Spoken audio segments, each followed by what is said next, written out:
මම අද විශේෂ පණිවිඩයක් අරන් එනවා ඉන්කා ග්ලෝබල් ආයතනයේ විසින් ඔයගලන්ට විශේෂ පණිවිඩයක් මේකත් කියනවා නම් අද මම ඇවිල්ලා ඉන්නවා අපි ජපානයේ ගෙනාපු අය වැඩ කරන විදිය බලන්නේ කොහොමද මම අද ඒගොල්ලන් වැඩ කරන විදිය පෙන්වනවා ට්‍රක් ඩ්‍රයිවිං විදියට කොහොමද ජපානයේ ඇවිල්ලා වැඩ කරන්නේ කියන එක ඒ ගැන පොඩි අවබෝධයක් දෙන්න තමයි මම මේක කරන්නේ මාත් එක්ක අද ඉන්නවා වැඩ කරන විදිය පෙන්වන්න සහ ඒගොල්ලන්ගේ ඩ්‍රයිවිං පිළිබඳ පළපුරුද්ද ඔයගොල්ලන්ට කොහොමද කරන්න පුළුවන් කියලා ජපානට ඇවිල්ලා වැඩ ගන්න පුළුවන් කොහොමද කියලා එයාගෙන් අපි විස්තර දැනගන්න යන්නේ සුබ දහවලක් කොහොමද හදිසියෙම ආවා හමු වෙන්න කියලා මට අවශ්‍ය වුණා ඔයගොල්ලන් කොහොමද ජපානයේ වැඩ කරන්න කියලා බලාගන්න නිසා ඒ විදිහට පොඩ්ඩක් ලංකාවෙන් ඉන්න කට්ටියට පොඩි පැහැදිලි අවබෝධයක් දෙන්න ඕනේ ජපානයේ ඇවිල්ලා මොනවද කරන්න තියෙන්නේ කියලා. බොහෝ දෙනෙක් බයයි ඇවිල්ලා වැඩ කරන්න ඩ්‍රයිවිං කරන්න ජපානයේ ලෝකයේ කිව්වම හරි විසි කියලා එහෙම පොඩි මතයක් තියෙනවා වාහන ගෙනියන්න බෑ කියලා. එහෙම තියෙනවා දැන් අපිට බැලුවාම පේනවා මේ ඒරියා එක ඔයා වැඩ කරන එකේ ලොකු එහෙම විසි එකක් නෑ වාහනේ ගෙනියන්නේම අමාරුවක් නෑ. දැන් ඕගොල්ලන් මේකට හොඳටම පුරුදු වෙලා තියෙනවා කොහොමද කරන්න කියන එක. ඒ ගැන පොඩි අවබෝධයක් දෙන්න. ඔයාගේ ඉස්සෙල්ලාම නම කියන්න දැන් මම ශාලුක ලක්මා. ඔයා දැන් මේ ඉන්නේ කොහෙද? මේ මචියවල. ශාලුක ලක්මා. ඔයා ආවේ වින්කා ග්ලෝබල් ආයතනයේ ආලා. දැන් ඇවිල්ලා කොච්චර කල් වෙනවද? දැන් මෙහෙට ඇවිල්ලා මාස 6ක් වෙනවා. මාස 6 වෙනකොට ඔයාගේ ප්‍රෝග්‍රස් එක කොහොමද? දැන් ඔයාගේ ලයිසන් එක ඔයාගේ අතේ තියෙනවා. ඔව් මම මෙහෙට ඇවිල්ලා මට මාසයක් යන්න කලින් මට ළම ලයිසන් එක ගත්තා. විභාග කරලා ඒ ටෙස්ට් එක කරලා මම ලයිසන් එක ගත්තා. කොහොමද ඔයාට හිතෙන්නේ? මොකද්ද දැන් මේ ජොබ් එක ගැන කියන්න පුළුවන්? ජොබ් එක කිසිම අමාරුවක් නැහැ. දැන් ගොඩක් අය කිව්වට මේකේ පාරවල් එහෙම හොයාගන්න අමාරුයි. ලයිසන් එක ගන්න අමාරුකට එහෙම කිසිම අමාරුවක් නැහැ. ලේසින්ම මේ වැඩ ටික කරගන්න පුළුවන්. ඔයා කොහොමද දැන් ওই පාරවල් හොයාගන්න එක දැන් ජපානට ඔයා මේ ටෝකියෝ වල ඉන්නේ. මේ ටෝකියෝ වල ඇත්තටම පාරවල් ගොඩක් තියෙනවා.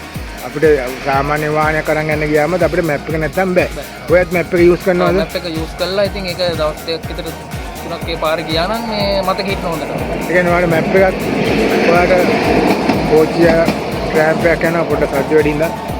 ඔයාට මැප් එක කම්පැනිෙන් දුන්නද නැත්නම් ඔයා ඩවුන්ලෝඩ් කරගෙන ඔයාගේ ෆෝන් එකේ යූස් කරා? කම්පැනි ෆෝන් එකකුත් තියෙනවා. කම්පැනි මට දුන්නේ යූස් කරන්න ෆෝන් එකක්. ඒකෙන් දාගෙන යනවා. ඒකට යන්න තියෙන එකම රූට් එකද හැමදාම? රූට් එක තියෙනවා.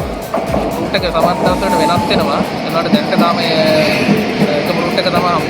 මොනවද දැන් ඔයා කරන්නේ ඩ්‍රයිවිං මොනවද මේ කරන්නේ දැන් කොහෙටද මේ බඩු ගෙනියන්නේ මොනවද ඔයා කරන්නේ? මයි බස් කට් කියලා තියෙනවා කෑම කඩ. ඒ කඩවලට මිනිස්සු ප්‍රමාණයට කෑම ගෙනියනවා. සුපර් මාකට් නේ? සුපර් මාකට් වල. පොඩි සුපර් මාකට් වල ඩිලිවරි එක තමයි දවස් ගානේ කරන්නේ. ඔව්. දවස් කීයක් වැඩ කරනවද? දවස් 7කට දවස් 6ක් වැඩ. 6ක් වැඩ. සාමාන්‍යයෙන් පැය කීයක්ද?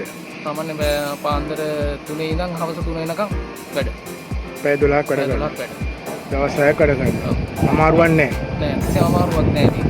ඔයාලට එහෙම බරු උස්සන්න බඩු එහෙම එක කිසිම බරක් කියලා එහෙම දෙයක් නෑ. ට්‍රොලි වල දාලා තියෙන්නේ. ඒක ජැකියේ දාලා තියෙනවා. ගිල්ල තල්ලු කරගෙන ඇවිල්ලා ලොරියට දාගෙන ලොරියේම ජැක් එක තියෙනවනේ. ඒකෙන්ම බාලා කඩේට දාගෙන ඉවරයි තියෙන්නේ. බඩු ටික බාර දීලා ඔව් බාර දීලා පොලේ දින අස්සම් කරගෙන ඔයාලට දවසට අවුට්ලට් කීයක් බලන්න තියෙනවද? මට කඩ 3ක් තියෙනවා. දවසටම 3යි තියෙනවා. සාමාන්‍ය කිලෝමීටර් කීයක් විතර දුවන්නේ නැවද? කිලෝමීටර් 130ක් තියෙනවා. කඩ 3 රූට් එක දවසට එක ඔය කියන්නේ එක ලෝඩ් එකද නැත්නම් ලෝඩ් ලෝඩ් 3ක් තියෙනවා කඩ 3ක්. එක ලෝඩ් එක එක කඩේ. එක ලෝඩ් එක එක කඩේට තුන් පාරක් ඇවිල්ලා සෙන්ටර් එකට ඇවිල්ලා බඩු ටික ලෝඩ් කරගෙන යනවා. අපිට විවේක වෙලාවකුත් තියෙනවා. ෆ්‍රී ටයිම් එකක් තියෙනවා වෙනම. ඒ අතරතුර බඩු පටවල අපිට විනාඩි 20ක පැය භාගයක් වගේ පොඩි රෙස්ට් ගන්න ටයිම් එකකුත් තියෙනවා. මොනම අමාරුවක්වත් නැහැ පාරේ යන්න එහෙම කතාවක් නැහැ. පාරේ යන්න කිසිම අමාරුවක් නැහැ. ඉතින් ලොකු මේ ගැටලුවක් නැහැ පාරේ. දැන් නරේරු වෙලා තියෙන්නේ. කොහොමද දැන් ජපානයේ සාමාන්‍යයෙන් අපේ ලංකාවත් එක්ක බැලුවාම ඔයාලට ලොකු වෙනසක් පේනවා. ඔව් ලංකාව බැලුවා වාහන තදබදේ වැඩි. මෙහෙ තදබදයක් එහෙම නැහැ. ඒක දැන් ඔයා ලංකාවේදී මොකද කරේ? මම ඩ්‍රයිවිං තමයි කරේ. මොනවද කියන කැමතිද ජොබ් එක? ගිලන් රට රීදුරක් වශයෙන් මම සේවය කරා කොළඹදී. සෞඛ්‍ය සේවය. සෞඛ්‍ය සේවය. ඒකත් එක්ක බැලුවාම දැන් ඔයගලන්ට වාහනේ ගෙනියනකොට ජපානයේ පාරවල් එක්ක කිසිම අමාරුවක් නැහැ කියලා ඔයා කියන්නේ. මේ පාරවල්. ඔව්. මොකද ඔයාලා තියෙන ප්‍රධානම වෙනස? ඕන් ගහන්නේ නැහැ. මිනිස්සුන්ට පාරේ යන්න ඉඩ දෙන්න ඕනේ. පොලිසියෙන් එහෙම පාරවල් හැමතැනම නැහැ. ලංකාවේ වගේ පොලිසිය හැමතැනම ඉන්නවනේ. මේ එහෙම නැහැ. මේ නීති ටිකක් තියෙනවා. ඉතින් කැමරා වලින් තමයි ඔක්කොම මේ ඒගොල්ලන් හොයාගන්නේ. මේ ටික කාලයක් යනකොට උරු වෙනවා. ඉතින් නීතියට. ඉන්න මේ ප්‍රශ්නයක් මේ වෙන්නේ නීතියක් තියෙනනේ මගියට පළවෙනි තැනට දෙන්න ඕනේ කියන. මගියට පාපතිකරුවට තමයි ඒ මුල් තැන දෙන්න ඕනේ. ඒක ඔයා දැන් හොඳටම ඔව් දන්නවා. ඒක දන්නවා. ඒක ආවනම් මේ ටික කාලෙකින් ඉඳ ගන්න පුළුවන්. දැන් ඔයාගේ වාහනේ හෝන් එක පාවිච්චි කරනවද? නෑ මම ෆෝන් එක පාවිච්චි කරන්නේ. පාවිච්චි වෙන්නෙම නෑ මොකද ඒ යන පිළිවෙලට අනුව ඉතින් යන්න තියෙන්නේ කිසිම ෆෝන් ගන්න අවශ්‍යතාවයක් නැහැ. අවශ්‍යතාවයක් නෑ. right. අපි එහෙමනම් සුබ පතනවා ඔයාට ඉදිරියටත් සාර්ථක වැඩ ටික කරගන්න පුළුවන් වෙන්න කියලා. සුබ පතනවා. හරි. හොඳයි. Thank you.